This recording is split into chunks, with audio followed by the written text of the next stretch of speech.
Brilliant. Yeah. Now then. So people are gradually joining us, are they, Mark? Yeah, we'll just give it a minute or two here, and then we'll get going. And we'll talk about sommeliers and robots. Yeah, I'm assuming some people probably could have used your skill on Monday. Yes. Actually, we did have some tools to help people out. I do get a lot of questions. I love that thing. It said rosé wine is for the year, not just for Valentine's Day, which was...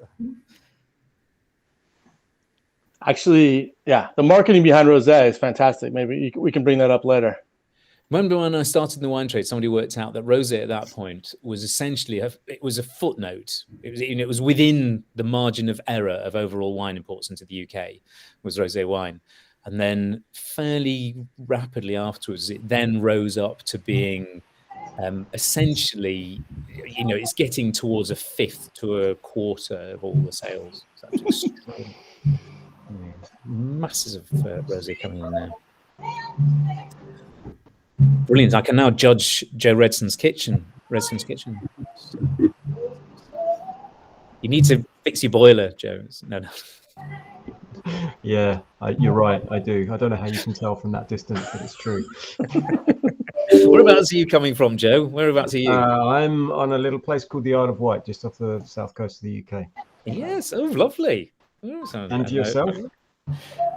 I'm actually in Napa, California at the moment. Right. So, although, I'm a Viking because my home is in Sweden. Most of my children live in the Yorkshire Dales, and I come to America to make money. So, kind of like Eric the Red. And Joe, I see that we've got a little bit of a British look. Yeah, kind of similarity. Oh yeah, that's it. Yeah, there's three Brits, all bald-headed, but still, the beard. What do you do, Joe, in the Isle of Wight? Leadership and team dynamics, which, there's not a huge demand for it here on the Isle of Wight, so most of my work is elsewhere, but it's a nice place to live. So Mark and I know about this. If you'd like to come across to Napa, we're delighted to have you join. Yeah, it's been on my list for a long time, actually. I have a friend who, I have a friend who lives in a similar sort of region. Yeah, and she's always saying you have to come and visit. So one day, who knows? Well, you should. I'm very lucky. I live just around the corner from Steve Mathiason's vineyard, and Ashes and Diamonds is on the other side of the road. If you ever see Ashes and Diamonds, is very sort of swanky. So they're just at the very northern end of Napa City. So when I go for a run, after about a quarter of a mile, we're into vineyards, which don't look very glamorous at the moment because they're all just been pruned. So they all it's large fields of twigs. That's all you really have. But as soon as you sort of head off out, then the sort of next town up is Yountville, and then you go into Oakville and all the other towns further up. So it gets ever more glamorous. But everybody is in the wine trade. So I was on a run the other day talking to somebody. So what do you do? And he says, "What do you think I do?" He says, "I'm a winemaker." What does everybody do when they live in Napa? They work in wine. That's why you live in Napa. It's like DC, man. It's like Washington's the home of every high school class president. All right, so why don't we we'll get going. Everybody's got Joe's bio, so I'm not going to waste any time on that. A few of you have been on the call, but the drill is, just have a good little chat. Joe's going to enlighten us, talk about the wine trade, but also behavioral economics. He's a wealth of information. If you haven't had a chance to see the wine show, absolutely fantastic. High production value, fantastic adventures. If you're looking to visit Chile, Australia, all over Italy, Portugal. It's a great, great show. So I encourage you to do that. And Joe, it's a great thrill to be here. You have one of the best nicknames in the world, I think, Obi Wine Kenobi, which is absolutely fantastic. I'm sure Disney Plus would love to get that on the channel eventually. So, but that's the drill. So Joe will talk for about 5-10 minutes, and then we'll just have a good little conversation. We'll go for 45 minutes, and so we can all catch the Champions League game at the top of the hour. So without any further ado, Joe, I'll turn it over to you. Thank you very much. I'm one of the very few people who've been nearly killed by their nickname because Obi Wine Kenobi, and so I had to run the Marathon de Médoc in Bordeaux dressed as Obi Wine Kenobi I forgot that it was going to be really hot. And this was in September. It was still absolutely roasting. And I had a 3-layer. It was like when he goes to that ice moon. And so I think I lost 10 kilos in the day and ended up in hospital. And I was unconscious whilst they were trying to shove fluids in me. I managed to finish it. I finished it in 6 hours, 27 minutes. And somebody said, well, that's terrible. And I said, no, it's the perfect time, because the cutoff is 6.5 hours. So if you run any slower, you haven't run enough. And if you run any faster, you haven't drunk enough. And so you come in having drunk 50 glasses of wine as you're trundling around. I think Joe, you need to, because that's actually in the show. Yeah, tell the side note to that marathon. What's the upside of that marathon? Besides running through vineyards, you have to drink about every mile as you go around. So you end up with like drinking 2 cases of wine as you go around. And you get to someone, remember, we got about 2/3 of the way through, and there's this lady, and I said, you're going to have a glass of this.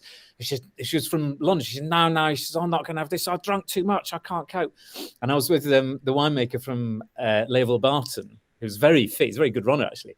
And I said to him, no, what's your wine? How much does your wine cost? He said, our wine we sell for about €400 a bottle, something like that. And I said, how much does this sell for? And he says, about €1,000. And she was like elbowing her way to the front of the crowd. She said, I'll have some.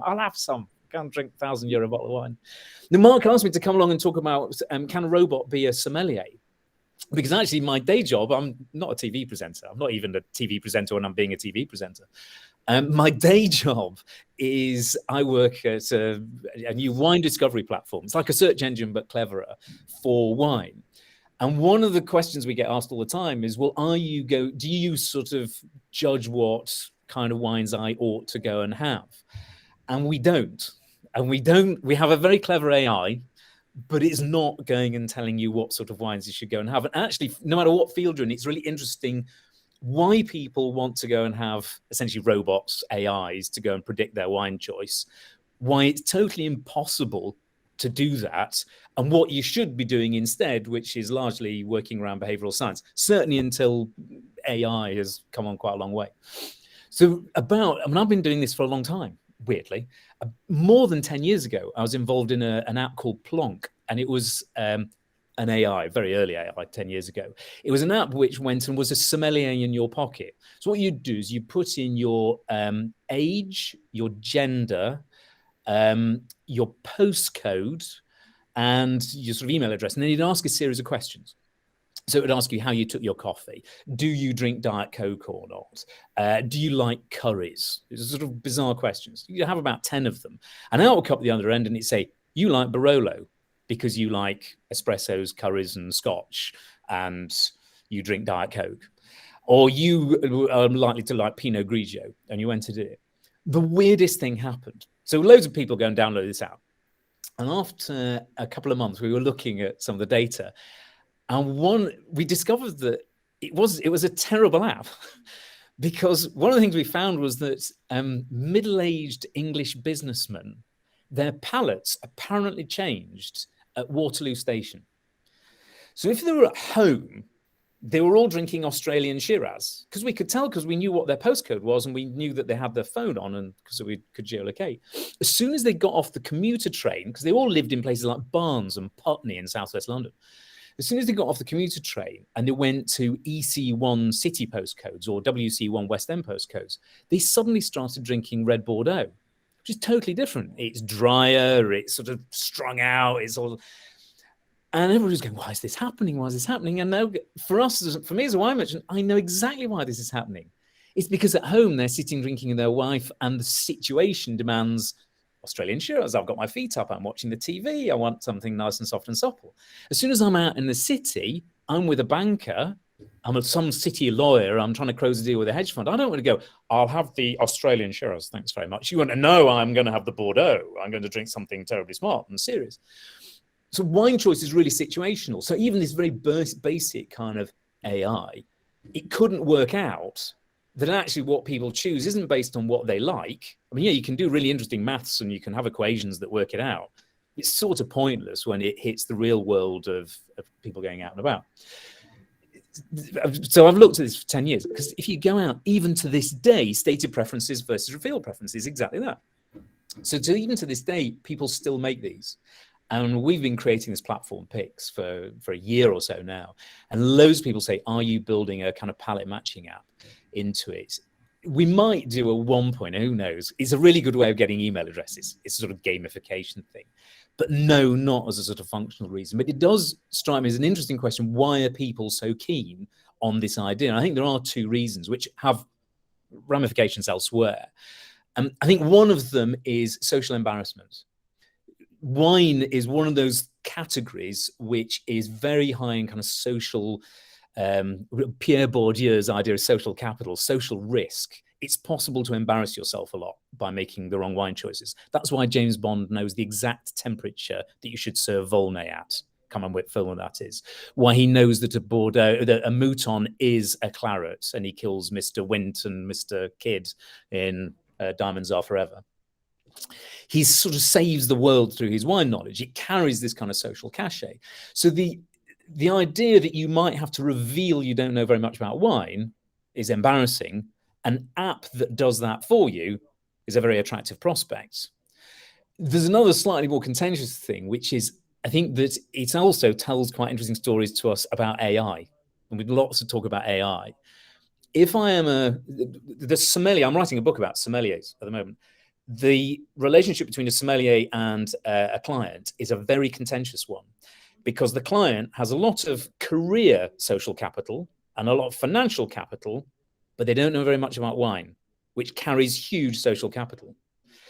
The sommelier has very low career capital. They're a service worker. They have very low financial capital. They're a service worker, but they know way more than you about something that's very impressive to know, which is wine. And it tells us quite a nice story. And if you look at sommeliers in London, none of them are British.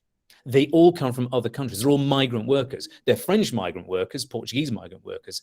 But it's much more easy for us to sort of other them because they're migrant workers. The idea that migrant workers' service work jobs can be turned into an AI is quite attractive if you are a solicitor who works in corporate law. Actually, as it turns out, we're more likely to be able to create AIs for large amounts of corporate law, because essentially it's just a series of if-thens all the way through to come up with an answer, than we are to go and be able to do it with service work, which involves much more emotional kind of labor. There is a more fundamental reason. I'm going to get massively out of my swim lane here, but we have had to sort of look into this. I think anybody who works in this field of AI machine learning, you don't need to know very much about it, but you do need to know the general structures of why some things can be turned into AIs and some things absolutely can't. I can't recommend enough Judea Pearl, who's written on causality and his causal modeling.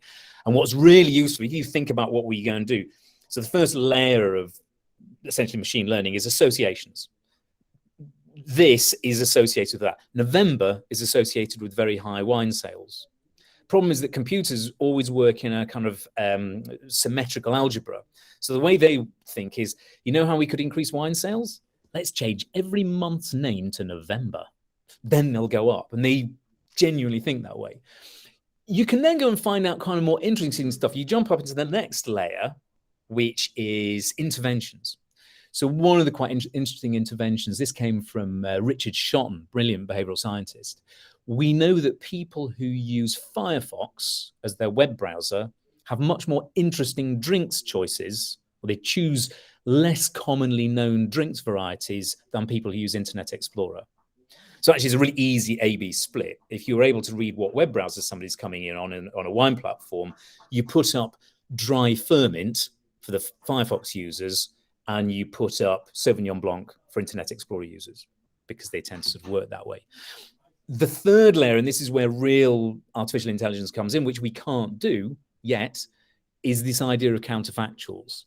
I'm currently in California drinking all these wines. Computers can't work out that I'll drink totally different stuff when I go home to Sweden, where I live. Most people in the world drink champagne to celebrate. Computers can't work out that Spanish people have cava. It can't do the kind of counterfactual of what if, or because, or why. And that does require a different sort of algebraic notation I'm not going to go into too much because I don't know it, but there is a lot of work. Interestingly, that work's being driven mostly in the private sector. It's not being driven by public sector investment at all. But there's a lot of interesting stuff going on in how do you go and create the algebra and the maths behind being able to create causal inferences and being able to work out causal relationships like that. So is that sort of relationship I've always sort of found quite interesting, and you know, and I think there's some interesting stuff that you can go and investigate around that. We don't use that. So what do we use? We actually use two things instead, and then we can sort of open up to, you know, kind of questions. When we looked at how to help people, we knew that the machine couldn't do it for us. We knew that often there was a conflict between stated and revealed preferences. We knew that actually a lot of people aren't looking for the best wine. They're looking for the guaranteed not shit one. They want the one that's absolutely 100% guaranteed to be not shit. Not necessarily in flavor terms, but in situational terms. When I'm at a party, when I'm entertaining, in the summer, in the winter, as a gift. So what we looked totally outside the world of wine. And I think there's really interesting insights. If you're building something within one product category, look outside the framework of that product category. So almost all wine search, all wine tech is based around the framework of wine, which is hierarchical. So you've got villages, Premier Crus, Grand Crus, great varieties, producers in the 1855 classification, scoring systems. You've got all of these elements that all kind of fit together. And most systems are built around that. You have to build that architecture into what you're doing. But then you look elsewhere. So we looked, for instance, at Netflix. We actually spoke to the team at Netflix. So Netflix used to have consumer reviews.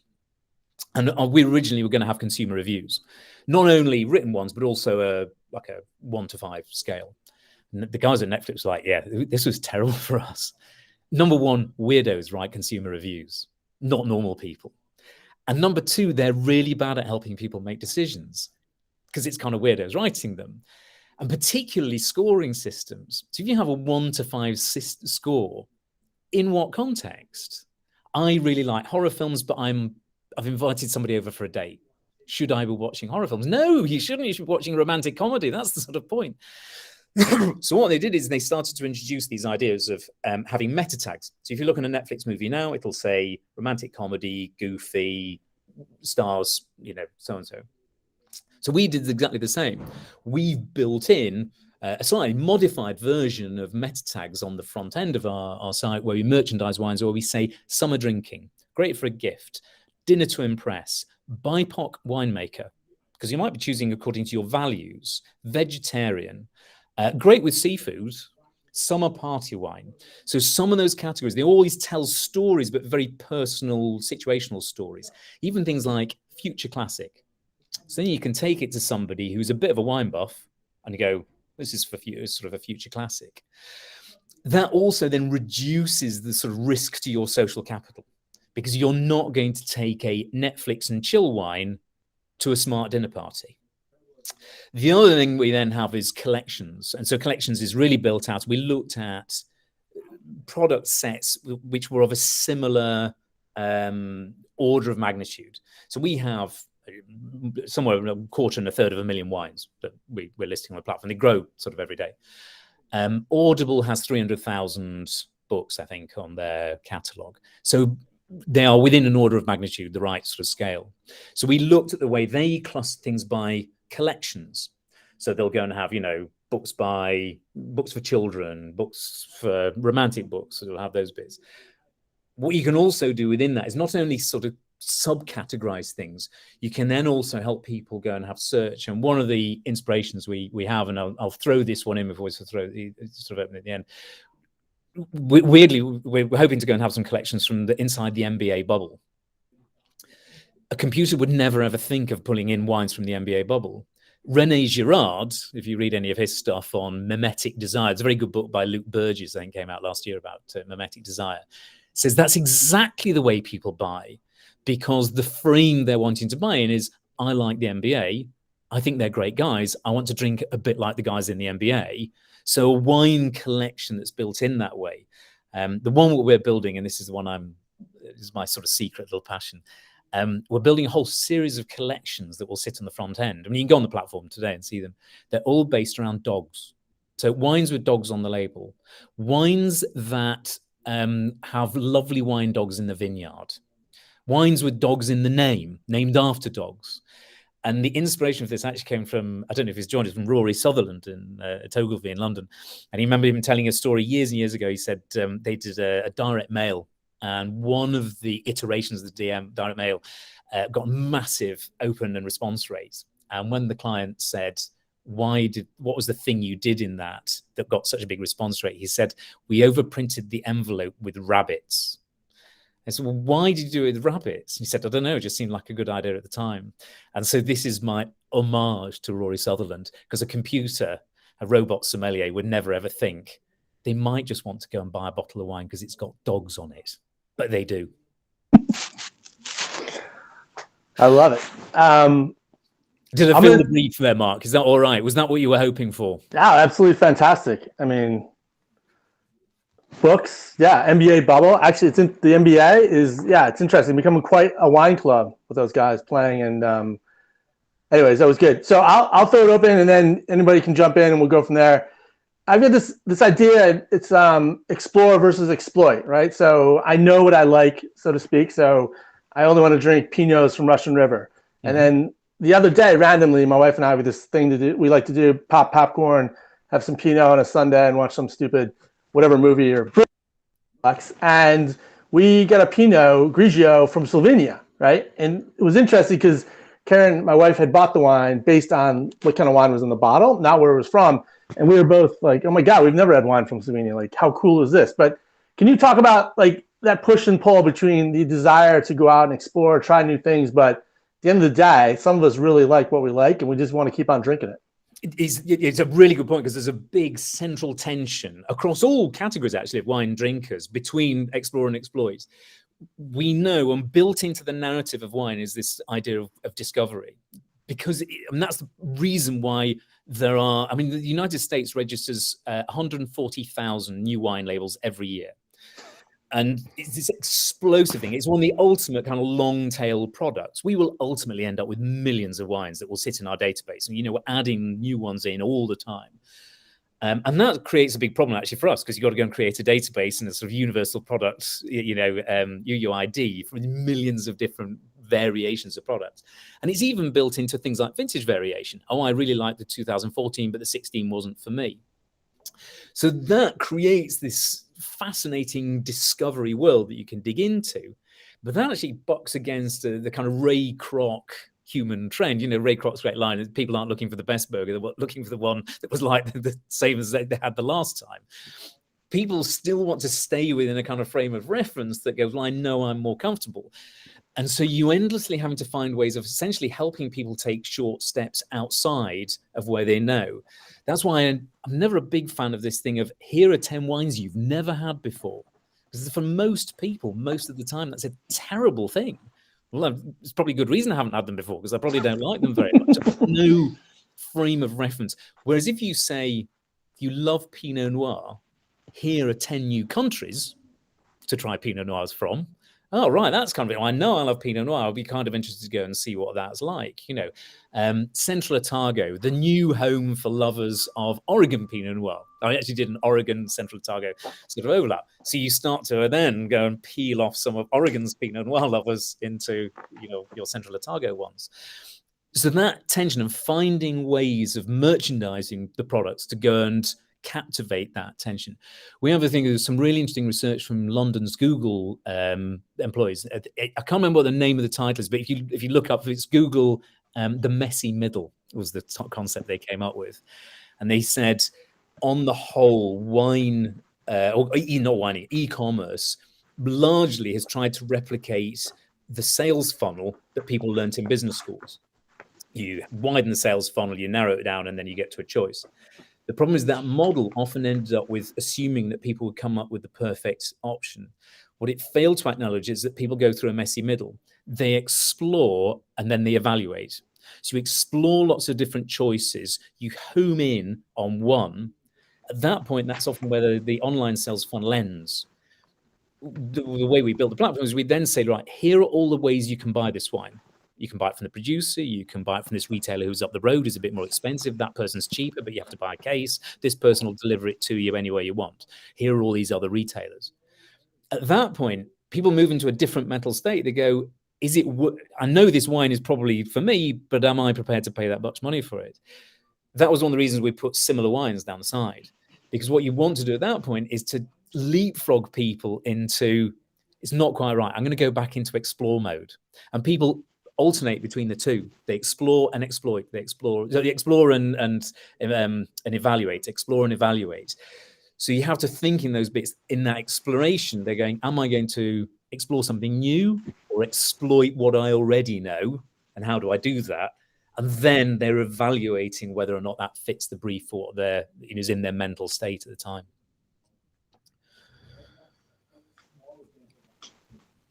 Does anybody else want to throw out a question?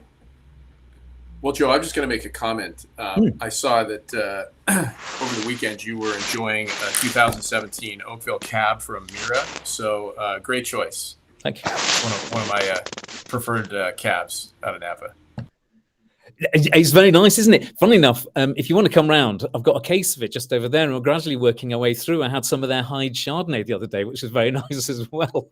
It was an interesting kind of use case, and I was being a bit naughty. I sort of went and put that up. One of the ways we're doing it, and if anybody goes, I think it was, I can't remember where I posted it. It was on Instagram or something. One of the things we deliberately did is I said, I'm having a dinner party with friends. And then we screenshotted our own little front end, the little sort of what your kind of thumbnail descriptors, and what it says is dinner with friends at the bottom of it, I think it is. And one of those things we're trying to move towards is implicitly building into the platform. Actually, any platform can go and create stuff where you can find a wine that you know about it. It's a very easy thing to go and do. What's much harder to do is to go and have a network within that, or have a graph within that says, all of these are quite good for having dinner with friends. And yet that's the framework most of us think about when we're going and having wines. Now, from there, you might then say, I really like that. I want to try other Cabernet Sauvignons from Oakville.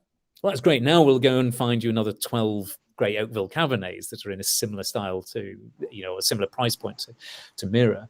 But it's trying to give people that way. There are various routes into this. I'm glad you spotted that, because I was trying to persuade our team to go and share wines in the same way themselves, but they're more reluctant, or they drink less than I do, which is possibly... my landlady loves it. My wife and son live in Sweden, which is fascinating, because there Sweden only has one wine shop. It's in every town, but you only have one wine selection to choose from. Whereas, of course, here you've got sort of multiple. But my landlady over here loves it, because I always bring back really smart bottles of wine for her to go and try. So then we have lots of fun. Anyone else? What else can I help with? Hey, Joe, can you talk about, like wine, obviously the high social capital, it's, can we describe bougie at times, intimidating, preposterous, labels are out of control. But do you see a point where, can you just start sending wine to people? Like, could I just give over all my knowledge to to PixWine, and just, you guys would send me 12 bottles every month? Or do people want to pick? Is it something about picking wine that people still want to do? It is. So I'll tell you, we're a beta platform. We've been 5 weeks out of the gate. So our first big lift was, let's have enough wines on here and enough functionality to be able to go and take it. We launch a mobile app a bit later on this year. I think the next thing we turn on is geolocation, so that the app roughly knows where you are, and it knows who your closest retailer is. The idea of the app, it costs nothing to use Pix. We don't charge anything for retailers to list on Pix, and we don't take any part of the sale. So we become this kind of disinterested observer. It's exactly the same as Google, because we then have a keyword bidding product, so that somebody can say, I'd like to sit at the top of searches for Oakville Cabernet in Austin, Texas for the next week, and then they bid on those sort of keywords. So it works in that sort of model. Now, one of the end use cases, and we were talking about this, and sometimes we have these ideas and go, actually, we should work towards that. Your phone knows where you are, on the whole. Now, if I walked into Backroom Wines in just around the corner here in Napa, one of the things I really want to be able to work towards, and this will be an end state, is to open picks and for it immediately to go and say, these are top 5 picks, top 6 picks from Backroom Wines. Now, to be honest, if a phone told me these are the 6 best wines in this shop, I'd literally just go and say, can I have those, please? And I'd walk out. And that would be me kind of done. That offers immense kind of merchandising abilities for individual producers to essentially say, I want to be sitting in those slots, for the wine merchant themselves to say, actually, I want to go and just say, these are my recommendations within the store, to be able to get the machine to go and learn. For somebody like you who drinks those sorts of wines, like Jeff, I know you enjoy Oakville Cabernets because you're drinking Mirror.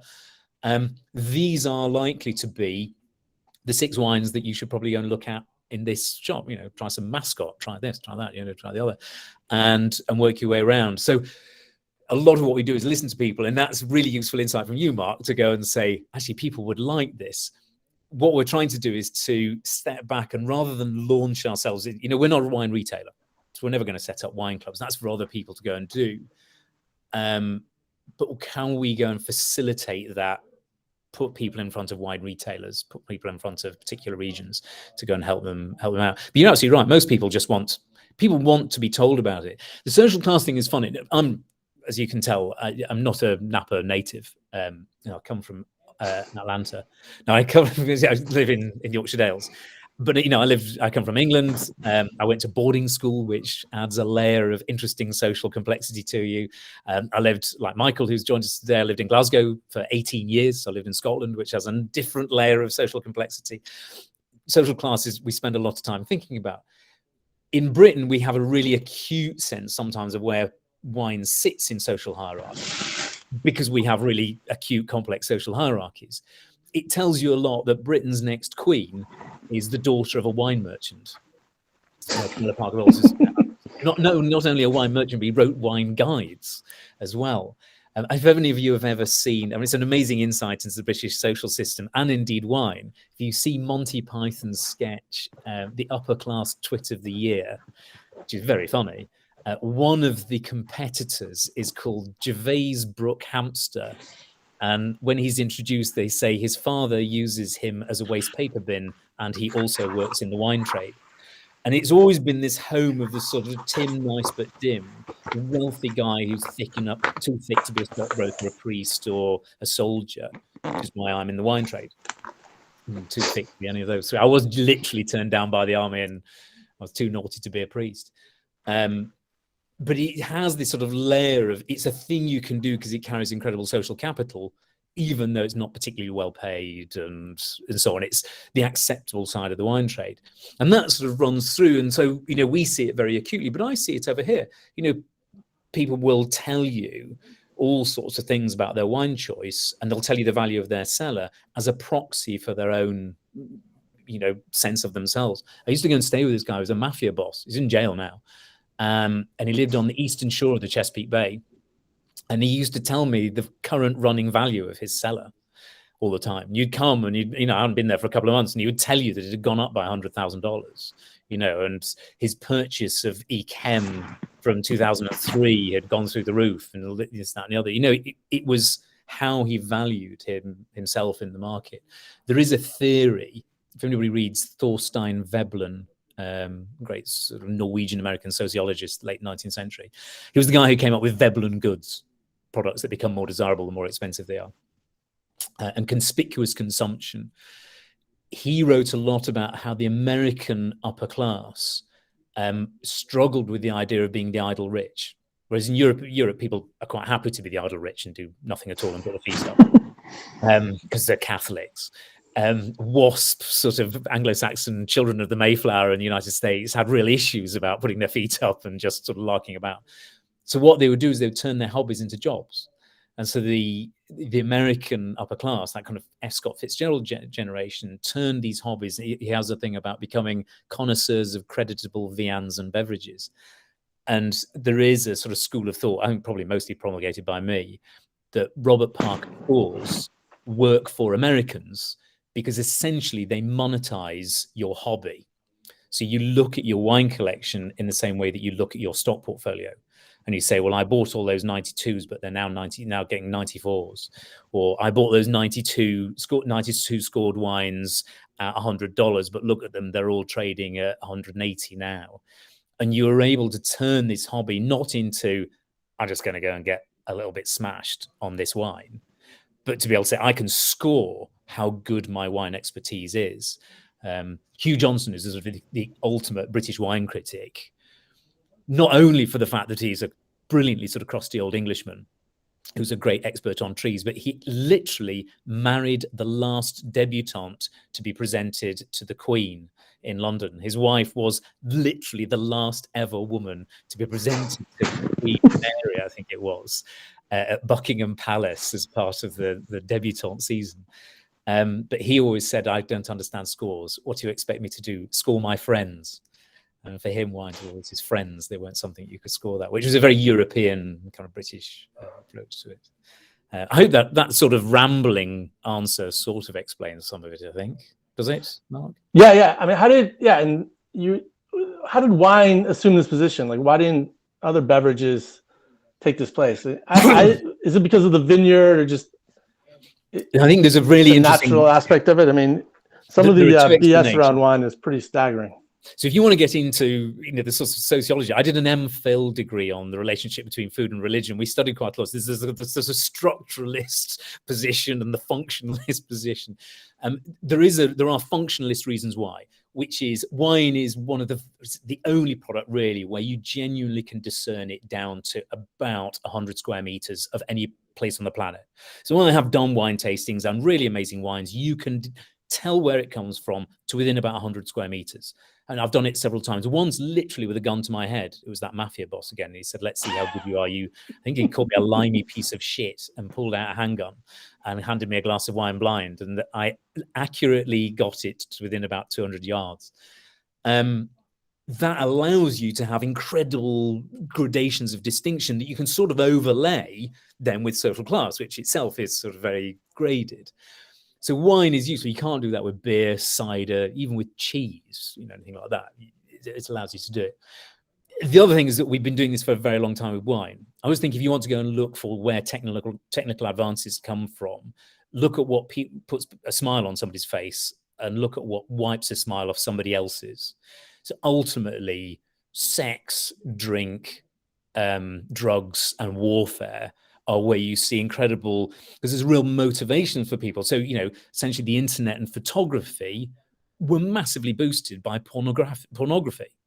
People had a huge desire to go and see ever more complex views of pornography. The early use case for photography was fancy photos of Victorian, prostitutes. Exactly the same in sort of the internet. There's an explosion of it, the sheer amount of internet traffic that's driven by that. If you go the other way, I think AI and warfare, that's why it's kind of scary, because finding out ever more creative ways of killing people is a real motivating factor. Technically, we could apply these skills to all sorts, but we apply it to how to kill people and essentially how to make ourselves happy.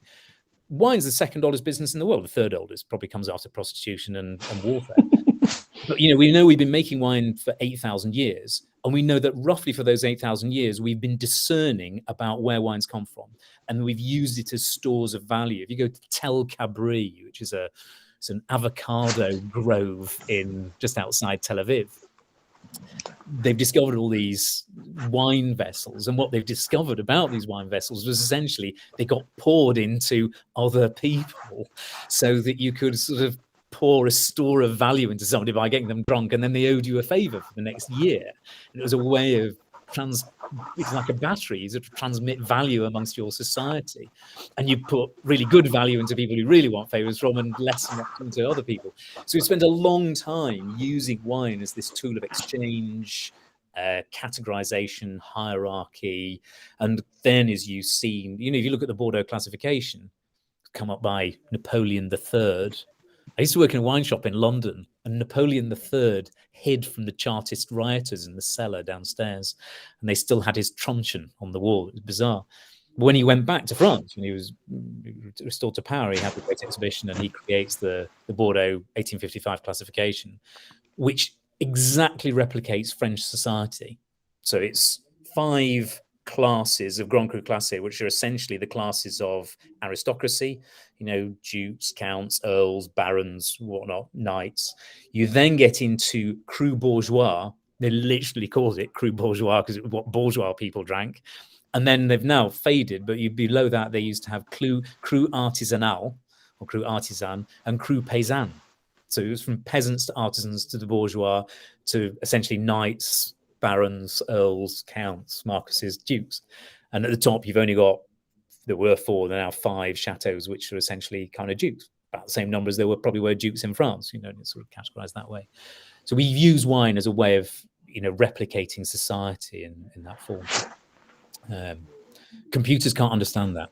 Robots can never ever understand that all they'll do is price, because they can't work out why some super seconds, so we call these super seconds, so second growths are more expensive sometimes than first growths. It's not about price, it's about prestige, history, and computers can't work that out. Yeah. Can you, the marketing behind it, we started out like chatting about rosé, but can you give the story about how I think it was a French restaurateur or a French vineyard in the south of France decided to say, hey, I've got all this rosé and the marketing behind it, and three girls having lunch and all that good stuff. It's the business side of rosé. The amazing, is absolutely amazing. So we, which presumably a computer wouldn't have thought of. Like, it took real human ingenuity to say, how can I make this a sexy product? It is Chateau d'Esclans, and the most famous product is Whispering Angel. A computer would have never come up with the name Whispering Angel.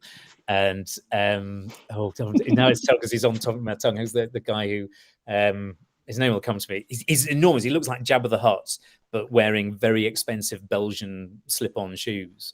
And when we filmed him, he arrived, when we were filming with him, he arrived on a helicopter. And I remember saying to him, crikey, you must be doing very well arriving in this helicopter. He says, no, he's very cross. He's sort of mid-Atlantic French. And he said, I told your people the helicopter is not mine.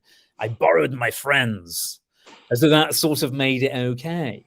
So yeah, he came from a very prestigious winemaking family in Bordeaux. He goes across and he decides to make a branded wine. So he creates rosé. Rosé is quite cheap to produce. It's not a very expensive wine. It's almost a vineyard accident.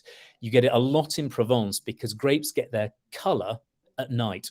So grapes get their color because it's cold at night, not because it's hot in the day. But it's never that cold at night. So it's very difficult getting color out of southern French grapes. And so they've historically made lots of rosé there. And he saw that there was this growing market for it in France. So he starts going and working on, making his roses. But he realized that nobody had ever applied branding to it. So we interviewed him, and in between takes, I'd sort of known before, and in between takes I was asking him these questions. And I knew his marketing manager in London.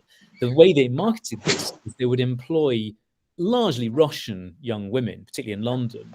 They would pay them about £40,000 to £50,000 a year, and they would give them an expenses budget of about £40,000 to £50,000 a year. And these young women would go and they would essentially go out and have drinks.